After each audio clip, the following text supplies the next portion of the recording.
Assalamualaikum warahmatullahi wabarakatuh. Perkenalkan, nama saya Dian Arisinta. Saya dari Universitas UIN Araniri dan Fakultas Ekonomi dan Bisnis Islam.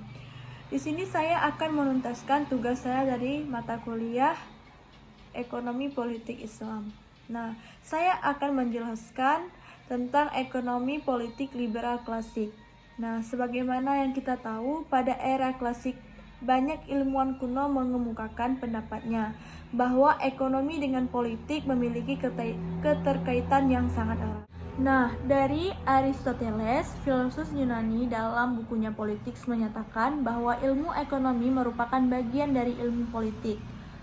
Politik merupakan etika atau falsafah, sedangkan ekonomi berawal dari kata eikos, aturan, tata cara, dan nomos, rumah tangga, memiliki arti seni mengolah rumah tangga. Nah, pada masa praklasik, ilmu ekonomi politik diartikan seni mengolah rumah tangga negara, sehingga ilmu ekonomi politik banyak juga diartikan sebagai ilmu tentang etika dan falsafah yang digunakan untuk mengelola negara menuju masyarakat yang makmur dan sejahtera. Nah, pada masa pemikiran praklasik diperkuat oleh James Stuart Mill dalam bukunya A Inquiry into the Principles of Political Economy.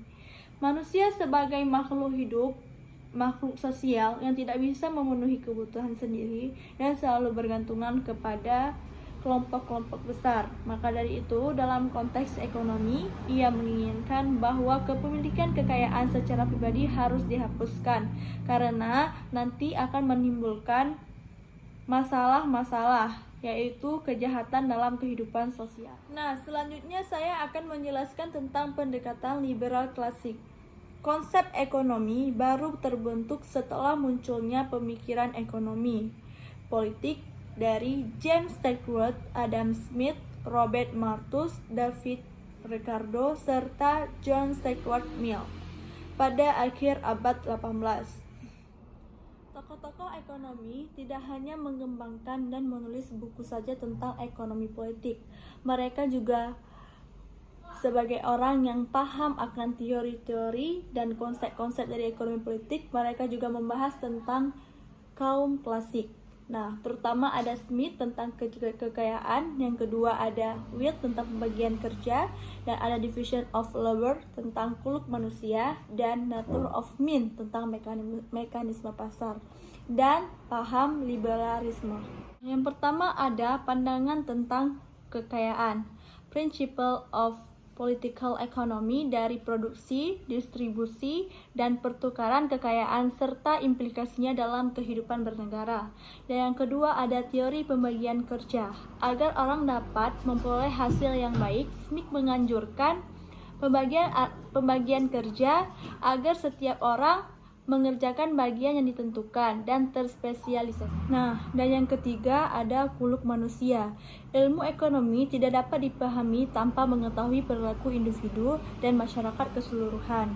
Nah, yang terakhir ada mekanisme pasar. Pasar diartikan sebagai tempat bertemunya konsumen dan produsen. Nah, selanjutnya saya akan menjelaskan tentang paham liberalisme. Paham liberalisme adalah paham kebebasan sebagaimana yang dikemukakan Smith. Salah satunya inti pemikiran ekonomi politik. Liberal klasik sesuai pandangan Adam Smith adalah setiap pelaku ekonomi harus diberikan kebebasan untuk mengejar kepentingan pribadi masing-masing. Nah, memudahnya dominasi politik tampak jelas dalam konsep-konsep tangan tak terlihat, class visible hand, maksudnya regulasi pasar terhadap dirinya sendiri, dari Adam Smith. Aliran klasik ekonomi politik diuraikan menjadi dua, yaitu yang pertama argumen tentang pasar yang mengatur dirinya sendiri, dan yang kedua teori nilai distribusi membahas produksi dan penggunaan surplus ekonomi.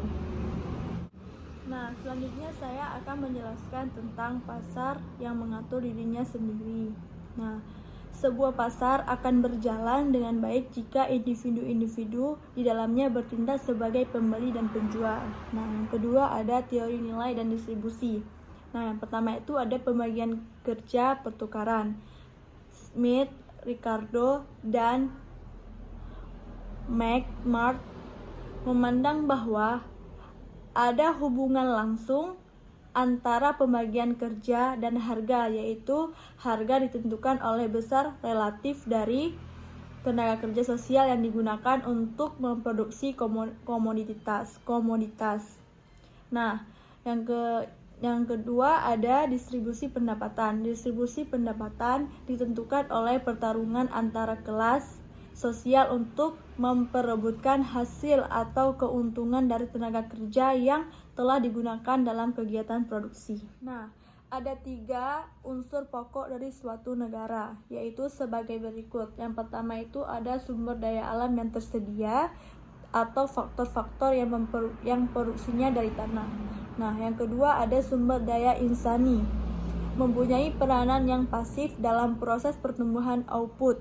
Artinya jumlah penduduk akan menyesuaikan diri dengan kebutuhan kerja dari suatu masyarakat.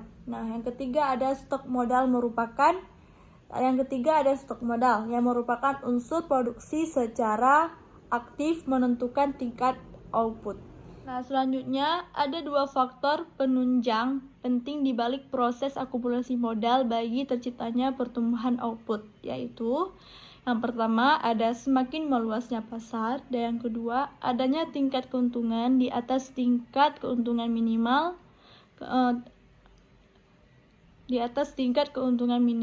Nah, menurut Smith, potensi pasar akan tercapai secara maksimal jika setiap warga masyarakat diberi kebebasan seluas-luasnya untuk melakukan kegiatan ekonomi. Selanjutnya saya akan menjelaskan tentang SMART, teori pembagian kerja. Dalam tulisannya SMART, banyak pengamatan yang mendalam. Ia mengambil kesimpulan bahwa produktivitas tenaga kerja dapat ditingkatkan melalui division of labor. Nah, yang selanjutnya ada teori upah.